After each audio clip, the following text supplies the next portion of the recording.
Қан қысымын өлшеу кезінде жіберілетін ең кең таралған 10 қате.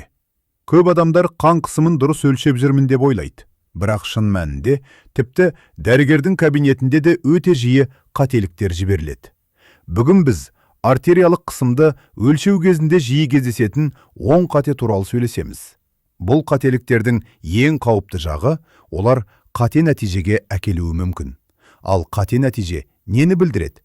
Сізде шын мәнінде жоқ гипертония диагнозы қойылуы мүмкін. Немесе қысымыңыз қалыпты болса да, өзіңізді бекер уайымға саласыз. Кейде тіпті қажетсіз дәрі-дәрмек қабылдауымыз мүмкін. Сондықтан бұл тақырып өте маңызды. Ендеше сөзді созбай, бірінші қателіктен бастайық. Бірінші қате – манжетаны киімнің үстінен тағу. Бұл ең жиі кездесетін қателіктің бірі. Көп адам тонометрдің манжетін жейденің, свитердің немесе жұқа киімнің үстінен таға салады. Бірақ манжета міндетті түрде жалаңаш теріге тағылуы керек. Егер манжета киімнің үстінен тағылса, қан қысымының көрсеткіші 10-20 мм, сым бағы жоғары шығуы мүмкін. Бұл өте үлкен айырмашылық. Яғни, қысым шын мәнінде қалыпты, ал аппарат оны жоғары деп көрсетеді. Сол себепті қысымды өлшер алдында жеңді түріміз, қолыңыз толық ашық болсын. Бұл қарапайым, бірақ өте маңызды ереже. Екінші қате – қолдың дұрыс орналаспауы. Қан қысымын дәл өлшеу үшін қолдың орналасуы өте маңызды. Ең басты қағида – қол жүрек деңгейінде болуы керек. Егер қол төмен салбырап тұрса, манжета жүрек деңгейінен төмен болады. Ал бұл неге әкеледі? Қысым көрсеткіші бұрмаланады.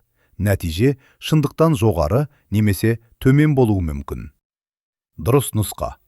Қол үстелге немесе тірекке қойылған шынтақ тіреліп тұр. Иық босаңсыған.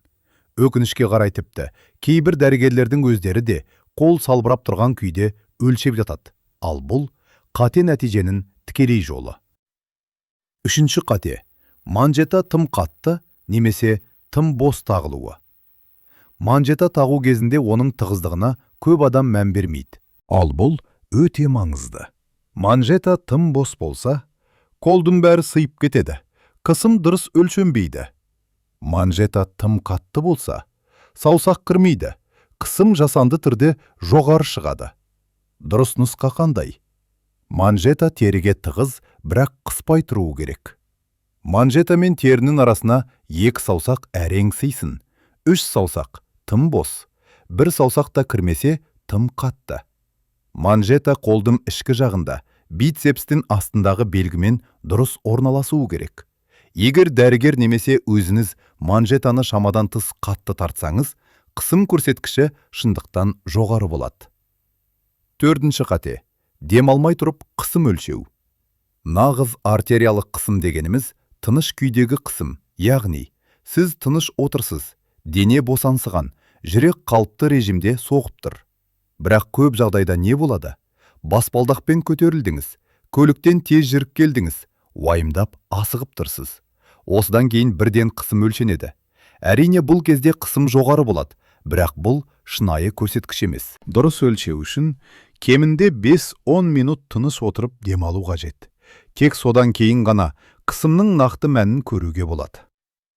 Бесінші қате. Толық қуықпен қысым өлшеу. Көп адам бұл туралы тіпті ойламайды. Ал шын мәнінде толық қуыққан қысымын жоғарылатады. Неге? Қуық толғанда ағзада стресс реакциясы іске қосылады. Симпатикалық жүйке жүйесі белсендіріледі. Күрес немесе қашу механизмі жұмыс істейді. Нәтижесінде қысым жасанды түрде жоғарылайды. Сондықтан қарапайым ереже. Қысым өлшер алдында міндетті түрде дәретханаға барыңыз. Бұл да нәтиженің дәлдігіне қатты әсер етеді. Алтыншы қате. Аяқты айқастырып отыру. Тағы бір жиі кездесетін қате. Қысым өлшеп отырған кезде аяқты айқастырып алу, немесе бір аяқтың үстіне бірін қою. Бұл қан айналымын өзгертеді. Қысымды жасанды түрде көтереді. Дұрыс нұсқа. 2 аяқта еденде бұлшықеттер босаңсыған дене еркін қалыпты. Тіпті дәрігер кабинетінде жатсаңыз да, аяқ айқастырып жатуға болмайды. Қан қысымын өлшеудегі ең жиі кездесетін қателер. Ал енді келесі қателіктерге көшейік. Бұлар да алдыңғылар сияқты өте маңызды, бірақ көп адам мән бермейді. 7-ші қате. Сөйлеп отыру немесе қозғалу. Қан қысымын өлшеп жатқан кезде кей адамдар сөйлеседі, телефон қарайды, басын қозғайды, қолын қимылдатады. Бірақ қысым өлшеу кезінде толық тыныштық қажет. Тіпті қысқа әңгімеде жүрек соғысын өзгертеді, қысым көрсеткішін бұрмалайды. Дұрыс ереже. Өлшеу кезінде үнсіз отыру, қозғалмау, тынысты қалыпты ұстау. Қысым тыныштықты жақсы көреді. 8-ші қате. Арқа мен белдің тірелмеуі.